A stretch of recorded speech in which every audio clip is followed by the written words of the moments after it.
Hi, this is David with Desert Psycho Gaming, and as usual, I have to start this off with a general disclaimer. What I am saying is my opinion only and does not constitute investment advice. Taking what I say blindly and applying it without any additional research is not due diligence.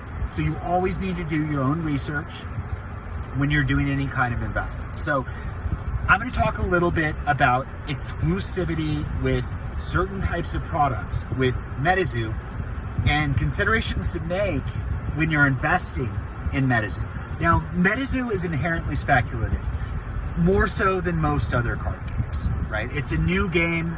It's had a huge run in the very short term, but it is definitely not proven. Something really, really unique about Metazoo that I have never seen with another card game is how much it caters to the secondary market and investors. It's very, very clear that this is in mind with a lot of the different editions of Metazoo and also the partnerships and the limited print runs. There is tremendous demand for Metazoo, and there's not a lot more first editions being printed. There's not a lot more products available in stores. There's a limited supply at any given time, which helps it appreciate more quickly. And that is predominantly why the prices have gone up so dramatically in the last year. It has to do with the demand growing, but the supply not increasing. So with Metazoo, you can get it. You can get just about any type of product you want if you have enough money to buy it, or if you have desire to buy it after knowing the fact that it's up so many hundreds of percent in a short period of time. But like anything, when you're looking at investing and you have a limited amount of money to invest, it can be hard to decide what you want to invest in. So you always have to consider opportunity cost. It's an intangible expense with investing. And what opportunity cost is, it's when you place your money in some kind of investment, while it's appreciated or going down or doing nothing and staying flat, what are you losing out on? What other kind of opportunities could you have had if you bought into a Pokemon base set booster box, right? In 2020 at all-time highs, right? Instead of investing in an index fund, like an S&P index fund.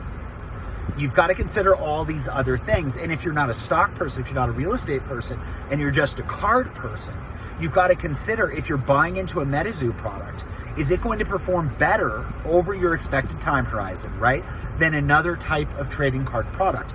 But if you're committed to buying into Metazoo and a Metazoo product, it can be kind of a mind trip to figure out which product you should be buying because there are so many of them.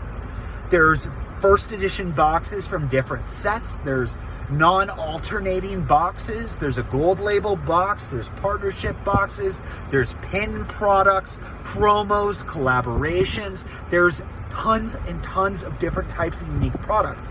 And that can be kind of concerning because it can be almost impossible to tell which one of those products is going to perform better than the others.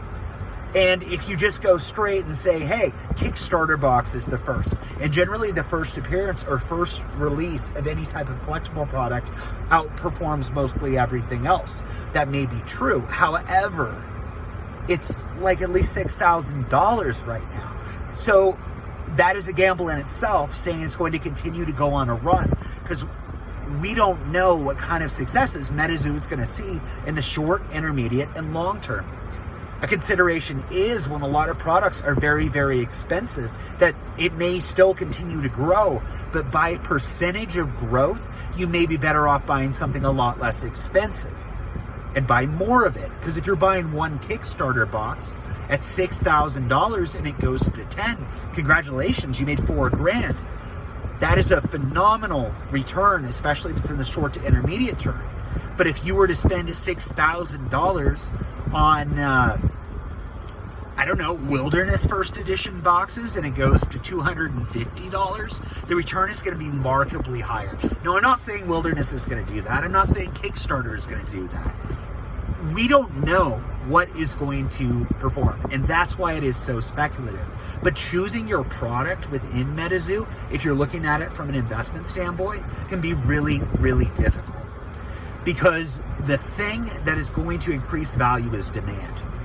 And scarcity plus demand equals massive returns. But the problem is when there's so many types of unique products out there, it may very well diminish the demand and scarcity of the broader partnerships within it, unless certain types of partnerships are stronger than others. You know, Rudy with Alpha Investments has a huge following. So the Rudy products, those limited edition cards he gives to Patreons, obviously are going to increase because he has a massive base, right, of Magic and trading card people.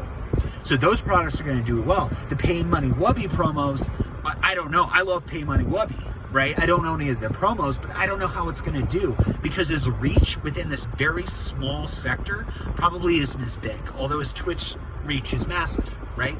And there's tons and tons of other partnerships and limited edition products. And I think just about everything will go up initially, but it's not a question of flipping because I'm not a flipper. And if you are a flipper, then obviously you're probably finding some success with certain types of products. But I am an investor. And just to repeat the point, what I'm saying is not investment advice directed towards any particular person. This is something that I am considering when I buy Metazoo. Because I'm not going to buy one of every single product. That could be one possible way to make sure you capture the right opportunities, is literally buying one of everything. The problem therein lies with that strategy, though, is some products are marked pretty high and probably don't have a lot more to run. Some products are marked cheap and will have big opportunities. Some products are going to go down in the short term. We're in a recession. It's a difficult time, and timing the market is almost near impossible to do, unless you're very, very lucky. And just about everybody involved in trading cards in 2020 was lucky. But that is not the normal trajectory, right? With certain types of products, Pokemon, right? If you buy a sealed product, it's going to appreciate over time. That's just the reality of it. Magic the Gathering, depending on the set, will appreciate over time. Not every set and every release and every type of product will appreciate. Metazoo is not any other card game. It's clearly unique. So we can look at trends of other card games, but Metazoo is not Magic, it's not Pokemon, it's not Yu-Gi-Oh! It's its new thing, and as a new thing, it's catering to the secondary market and investors like no other card game has done before. And it kind of concerns me a little bit. I think it's amazing. I wish all the luck in the world to Metazoo. I am buying Metazoo, but what concerns me is the mass quantity. I'm not talking about big print runs. I'm talking about the large quantity of just different types of variety of Metazoo products. How do you know what is going to perform well? And in the future, let's say Metazoo does make it and it really goes off again. Sorry, one of my earphones went out. I just switched it. But let's say in a couple years, it's still moving. It's still going. I guarantee you, not all these unique limited partnership products are going to have gone up. I could be wrong on that, but I don't think every single Metazoo product that's been released is going to appreciate value. It's possible nearly or all of them will appreciate short term, especially if different promotional things like a movie come out. It's possible, but again, I am not a flipper. Right? I want consistent growth over a long period of time when I am buying into sealed products. Things like Metazoo, it may be a shorter period of time because I don't know what's going to happen in a couple of years. I'm speculating this next year is going to be amazing for it. So I'm buying products, but I'm not buying everything. And I'm just cautious with what I'm buying. So I would love to hear what everybody thinks, right? Please tell me in the comments, if you're buying Metazoo and you're investing in it, what do you think is going to appreciate the most? Because I will tell you what I believe is going to appreciate the most. I believe the Kickstarter set and the Kickstarter singles have the best opportunity for growth. Period. It's the first, and it's a very limited run. There aren't that many graded right now. There's not going to be more reprinted and more reproduced. Cryptid Nation first edition, I think there's some opportunity, but I can't say for certain that there won't be another set that won't outperform it very quickly. I don't know that.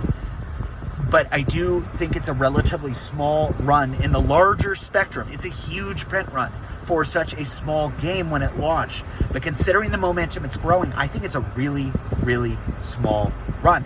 I think both of those sets will do well. I think a lot of the singles will do well.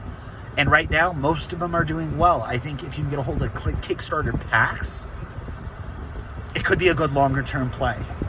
Could also go to zero. Who's to say at this point?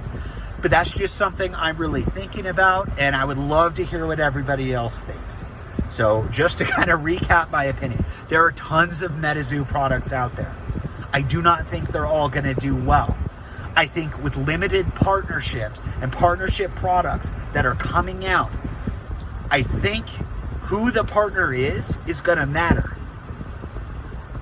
But when we're looking in the future and just considering what is going to be worth money, those partnership products right now, if the partner may be a big thing and Metazoo collaboration is a big thing, it may not be a big thing in a year.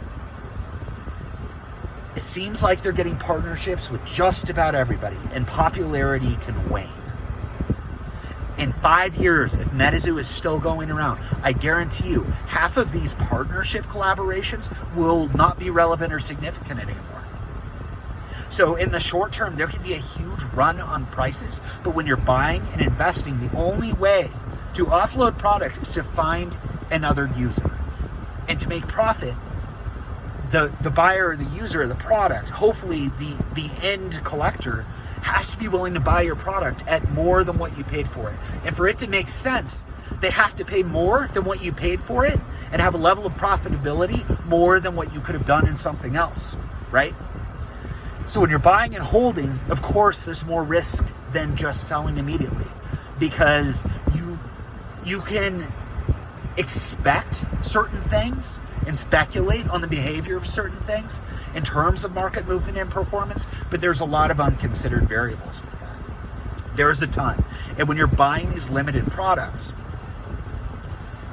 with most other things, limited means more value. It means more scarce. But the problem is with so many different types of limited product, unless the demand is just unforeseen, there's not an unlimited amount of money or desire to buy all of them. So the demand is hot right now. As they come out, they're getting bought up, right?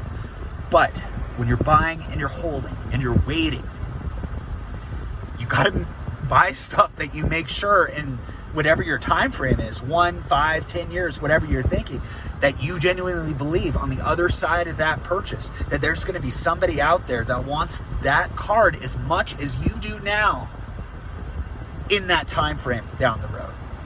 So personally, I'm a big fan of booster boxes. I'm a big fan of certain types of limited edition singles. I'm going to buy a little bit of everything while it's cheap. I prefer to buy products at retail. I don't like to chase them because that's the largest opportunity for growth. And I like Metazoo. I am 100% okay if it goes to zero. I think owning these products are great. In fact, this budgeting sealed booster collection I'm getting, a little part of me hopes it does go to zero, because I'll open up all those boxes, which has not been something I've been able to do yet. I'm kidding. That would be horrific. But I like trading cards, right? I'm okay with risk. So me owning these with a very small portion of my trading card portfolio is totally, totally okay by me. But when I buy sealed product to sit on, it looks amazing on display, but I'm also buying it with the consideration of investment. So I have to make smart decisions. I have to use logic and use the best information that I have at any given time to make a decision. That's not to say there won't be better information in a week that will make me wish I would have made a different decision. But that's just the way it is with investing in general. We make the best calls we can at any given time. So this is David with Desert Psycho Gaming. Thank you for listening to me ramble. If you like what I'm saying, if you agree with me, and you want to hear more, please like and subscribe. If you hate me and you think I'm full of crap, that's okay too. I'd love to hear what you think in the comments. So, but like I said, please, I would love to hear from people who are buying and investing in Metazoo. What are you buying? What do you think is going to happen in the next year, in the next 5 years, in the next 10 years? I'm curious to hear it. You guys have a great night. Take care.